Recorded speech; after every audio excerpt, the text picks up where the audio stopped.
Hi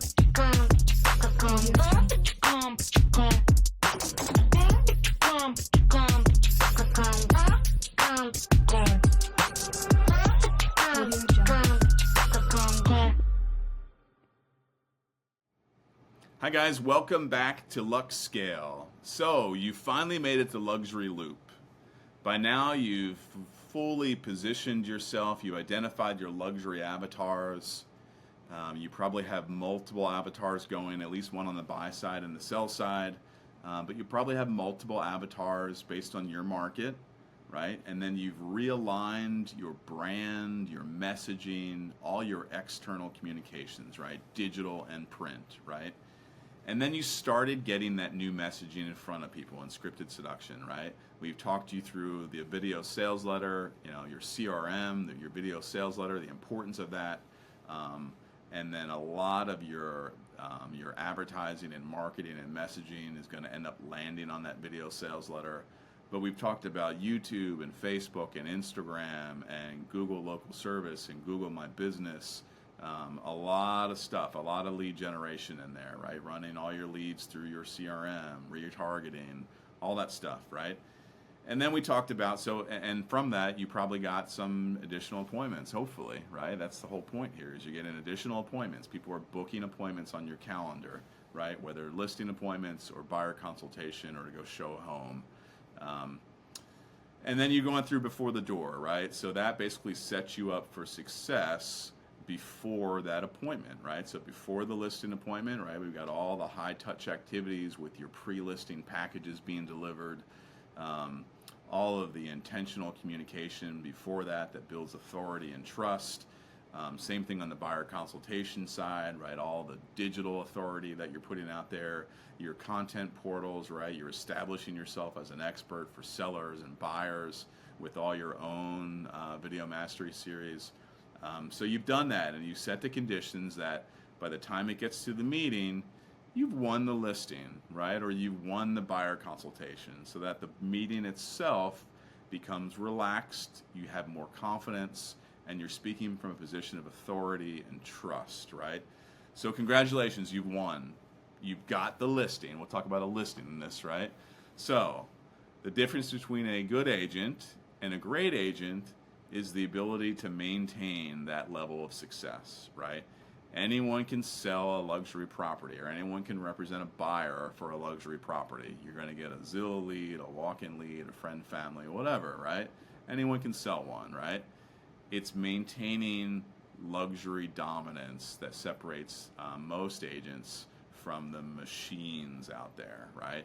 And you can't rely on your brand, right? If you're with us, chances are you don't have a brand that's been doing this for 30 years and just runs on itself, right? And if you are and you're here, that's awesome. That shows that you're willing to get back into the trenches and do the things that up and coming agents will soon be doing, right? So you've won the listing, you got it listed, right? Now what, right? How do I leverage that success? What next? What do I do to not be a one and done agent? And that's all about Luxury Loop, right? That's what we're doing here. So the secret here is turning one closing into 5, and it's by becoming an agent who never disappears. Again, it is high touch, highly intentional, high visibility, right? That's the secret to all of this. So the purpose of the lesson is basically give you an overview of the framework of Luxury Loop, what it means, what it does, and basically it's broken down into 5 steps. And then within those steps, there are activities that you're going to do, and we'll have lessons for each of these. Things that you can actually do in the real world to get out there and put this into practice, right, and gain traction in that new luxury client's sphere, right, or on the street, right, the geographic region of that new luxury client, right. So we're going to show you how to do that stuff. Okay, but this one's all about the 5 steps, right. So first one, sell the listing. Well, duh, right. Yeah, you got to sell the listing, right? So, again, high-performing agents sell their listings differently. Yeah, they're going to put it in MLS, right? And yeah, honestly, 90% of the time, they're going to sell it from the MLS, right? That MLS listing will either be seen by a buyer's agent directly, who then refers that home to one of their clients or one of their prospects, or you're Mr. and Mrs. Consumer out there, and you see this new one pop on Zillow or Realtor or Redfin or whatever the search engine of choice is that you use, right? And that is from a syndicated MLS feed, right? So you put it in the MLS, it syndicates to all those sites, right? And all the brokerage sites and your IDX page if you have one, right? That's what syndication is, right? And that's how you get your clients, right? And that's going to happen most of the time, right? Let's not kid ourselves. 90% of the time, that's how homes are going to sell, right? What's the other 10%, right? That's the difference between average agents and great agents. That 10% can make a huge difference in the ability to sell the house, right? And for what price and at what point in time, right? So we're playing in that kind of 10% sandbox, right? And you obviously want to be the entirety of that, right? So you want to have 100% possibility of selling the home every time, right? So that's what we're going to focus on in selling the listing. It's those high impact things that you do above and beyond just putting the MLS. And we'll talk about paid things and unpaid things, but that's really the first focus of here is you got to sell the house, right? Or if you're on the buy side, right, you got to purchase the house, right? So you got to walk through the execution of the contract and negotiations and all that, right? But there's the transaction first, right? So the next part of this is double end the deal, right? You've created the demand, now capture both sides, right? And this is where the 10% comes to play, right? Yes, well, can someone reach you directly from Zillow and Realtor? Yeah, they are required to list brokerage information directly, right? Or the agent information directly, right? And you'll get consumer to, C2B opportunities or consumer opportunities on the buy side. They'll call you up and say, hey, I saw your house listed on Realtor. I want to come look at it, right? At the high end, that happens less, right? They typically will work through an agent or a broker because they know they're looking for that problem solver or concierge, and they don't have time to take on that effort themselves, right? But you want to make all efforts to double end the deal, right? Now, a lot of this depends on the state you're in. If you're truly allowed to be a dual agent, or if you, like Florida, you become a transactional broker, to take on both sides, or maybe you refer that out to another agent in your brokerage or across town, so that you avoid any implications of a conflict of interest there, right? But if you're able to double end the deal, if you're able to be a dual agent or a transactional broker and have a limited fiduciary or no fiduciary to either side, even better, right? Because you're going to get, theoretically, again, all commissions are different for transactions, and that's individually negotiated. I have to add that disclaimer. But there's an potential to double the commission, right? Or at least capture an increased amount of commission by representing, to a limited extent, both sides of the deal. So that's what we're talking about, right? So how do you do that? We're going to talk about how you actually do that and get to be successful about it. Okay, and then the third step here is, well, if it's a seller, right? Again, this is kind of focused on listings. They're probably buying somewhere, right? Help them buy.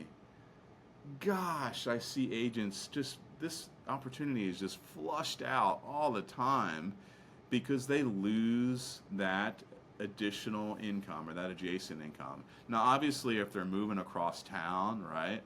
That's a little easier because they're probably going to use you, but not always. You got to ask for this, right? They're going to use you to buy, right? But they might not always be doing that. Usually they're moving out of market. The luxury level, they're selling a property. They're moving out of market somewhere. They're going to buy a house in another market, right? It's important to be able to refer that to another agent. Now, obviously, if there's a LuxeScale agent in that market, we'd love for you to refer it internally, or you can refer it internally within your brokerage or however you choose them, right? But we're going to talk about that because that person now becomes an extension of your brand. But capture that revenue, right? You're flushing away an additional percentage of revenue by not getting a referral, right? That needs to be part of your routine, right? Literally, in some of the very initial discussions, right? You need to identify where they're moving, right? And you're not pitching yourself as like, hey, let me help you so I can get a piece of that, right? Now that may be your intention, But again, you're having that discussion because you're providing value, right? Hey, I have access to the top sellers or like-minded agents that are luxury leaders in this market. Let me help you. Let me refer to you someone, and I'll do some research and pick out some choices for you. And that's because you're adding value, right? So of course they're going to let you refer, right? If that's the case. So, okay. So earn the referral. So help the seller buy, earn a referral, right? So this is different. This isn't referring them to the market they're buying into if it's a seller. This is, I just did a bang up job. Refer me to your family and friends, right? Let me inside of your sphere, right? So we're going to talk about this, how you inject yourself into their sphere, right? You've just handled this amazing, stellar closing. Maybe there was some ups and downs, and there typically are in most closings, but you handled that, or you were a problem solver, you were a concierge. They didn't have to worry about it because you had their back, and they got what they wanted at the end of the day, and you handled all the issues along the way, right?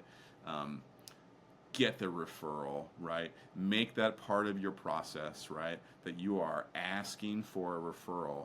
You are injecting yourself into their sphere, right? You're going to meet their professional, their sphere, right? The people that manage their money, or that whatever, right? That rich people hang out with other rich people, right? They just do, and really, it's not wealthy; it's successful. They hang out with other successful people. They surround themselves with smart, intelligent, successful people that just happen to also be rich, usually. Learn how to get in that sphere, right, and make it part of your process, a formal process of invitation. And then get the neighbor's business, right? So I call this disruptive luxury farming, right? Doing things with high visibility, high touch for your client that are either throughout the closing process, but then after closing, that are visible, highly visible by the neighbors, right? So they look at that and they say, wow, did you see what that agent did for the Johnsons, right? Not just the success of selling the property, right? That's going to speak for itself, right? But the hybrid open house they had, the dinner party they threw, the welcome to the neighborhood party where we went, and that's what we're talking about right here, right? So that's disruptive luxury farming, right? It's not sending postcards, right? And we'll talk about that in much more detail. Although I do recommend sending postcards, right? But you're going to send intentional, high quality media. But the intent is for them to get your postcard and recognize you because they know that you're that's the agent that had that hybrid open house at the Johnsons that they invited us, and it was when the Thompsons moved in, that's the agent that held the welcome party, the dinner party at the house that we all met the Thompsons, right? And they catered it, and that is what you're doing, so that when they see your postcard, right, they recognize the face and they can say, oh yeah, I know who that is. And then they toss it, right? They're going to toss it, but you're top of mind. You're top of mind, so when it's time for them to sell, right, and when you continue your traditional mailing campaign, right, your traditional farming, right, they're going to know who you are because you will have already established authority and trust. And that's the 5 steps, right? Now, why does this work, right? Because it basically turns that one opportunity into a new client generator, right? A marketing engine, a brand builder, right? I've got all the fancy terms there, right? You just need that one, right, to be able to leverage and put these systems, these intentional things in place to be able to expand, right? Because then 1 becomes 2, 2 becomes 4, before you know it, you've established yourself, right? And you're on the street, you're in their sphere, and then those people introduce you to the next street over, or the sphere that they're in, that the Thompsons weren't in, but hey, we're in here, and this, you need to meet Jill. They're thinking about, that's the magic here, right? It's all leverage. You get into this multiplier, right? This one opportunity becomes a multiplier for you, right? Because the worst thing is getting an awesome listing, being really excited about getting the paycheck, and then being a one and done agent. And I see it all the time, right? So don't be that agent. Follow through luxury loop, and you won't. You'll have success. So I've got some exercises there. So I want you to take a look at those and work through that. Again, get on school, share with what you've done in the past and what you're working on now, and let's learn from everybody. All right? So welcome to Luxury Loop, guys.